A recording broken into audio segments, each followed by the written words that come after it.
John Evelyn, 9th of January, 1684. I went across the Thames on the ice, now become so thick as to bear not only streets of booths, in which they roasted meat and had divers shops of wares quite across, as in a town, but coaches, carts, and horses passed over. So I went from Westminster Stairs to Lambeth, and dined with the Archbishop. Philip Larkin, January the 10th, 1980. Dear Kingsley, I've just been staring mindlessly at some TV tech stuff. Chaps walking about and standing and staring and watching each other, and cars drawing up and chaps not getting out, just watching and staring and... I don't know. That was followed by a short excerpt from Bill Sersey's all-picketing, all-striking extravaganza, i.e. the news, plus some of the Ruskies. In Kabul, is it? Hardly conducive to what the cognoscenti call life-enhancing reflection. How are you, old cocksparrow?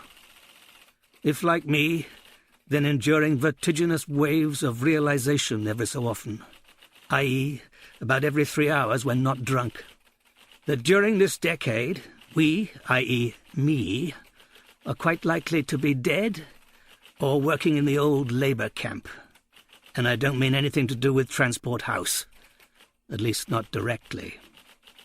However, begone dull care. Virginia Woolf, February the 7th, 1931. Here, in the few minutes that remain, I must record, heaven be praised, the end of the waves.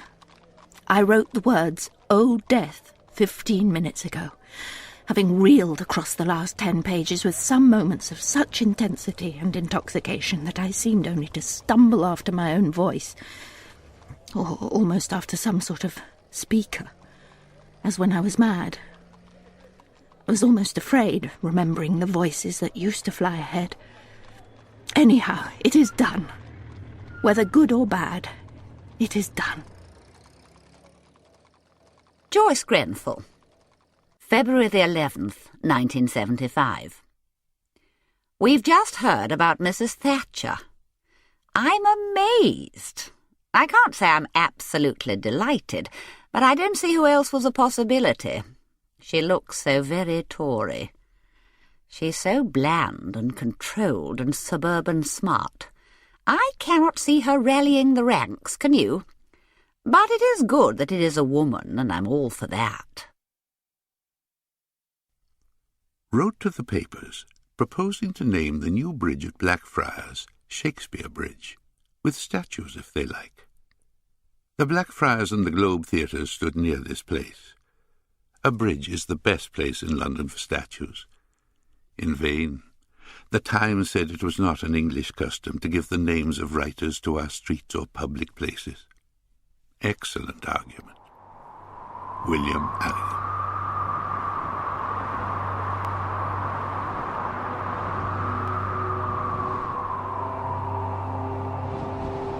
Captain Scott, 17th of March 1912. Tragedy all along the line. At lunch the day before yesterday, poor Titus said he couldn't go on. He proposed we should leave him in his sleeping bag. That we could not do, and induced him to come on the afternoon march. In spite of its awful nature for him, he struggled on, and we made a few miles. At night he was worse, and we knew the end had come. Should this be found, I want the facts recorded. Oates' last thoughts were of his mother, but immediately before he took pride in thinking that his regiment would be pleased with the bold way in which he met his death. We can testify to his bravery. He has borne intense suffering for weeks without complaint, and to the very last was able and willing to discuss outside subjects. He did not, would not, give up hope to the very end. He was a brave soul. This was the end. He slept through the night before last, hoping not to wake. But he woke in the morning yesterday. It was blowing a blizzard. He said, "I'm just going outside, and maybe some time." He went out into the blizzard, and we have not seen him since. I take this opportunity of saying that we have stuck to our sick companions to the last. In the case of Edgar Evans, when absolutely out of food and he lay insensible, the safety of the remainder seemed to demand his abandonment, but Providence mercifully removed him at this critical moment. He died a natural death, and we did not leave him till 2 hours after his death. We knew that poor Oates was walking to his death, but though we tried to dissuade him, we knew that it was the act of a brave man and an English gentleman. We all hope to meet the end with a similar spirit, and assuredly the end is not far.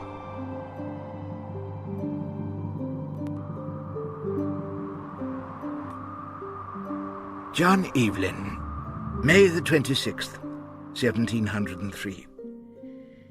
This day died Mr. Samuel Pepys, a very worthy, industrious and curious person, none in England exceeding him in the knowledge of the navy, in which he had passed through all the most considerable offices, all which he performed with great integrity. When King James II went out of England, he laid down his office and would serve no more, but withdrawing himself from all public affairs, he lived at Clapham with his partner, Mr. Hewer, formerly his clerk, in a very noble house and sweet place, where he enjoyed the fruit of his labours in great prosperity. He was universally beloved, hospitable, generous, learned in many things, skilled in music, a very great cherisher of learned men. Monday, June the 12th, 1871. Last Friday evening, Southgate, the druggist at Hay, was in Birmingham, and saw snow fall for an hour. Francis Cuvert.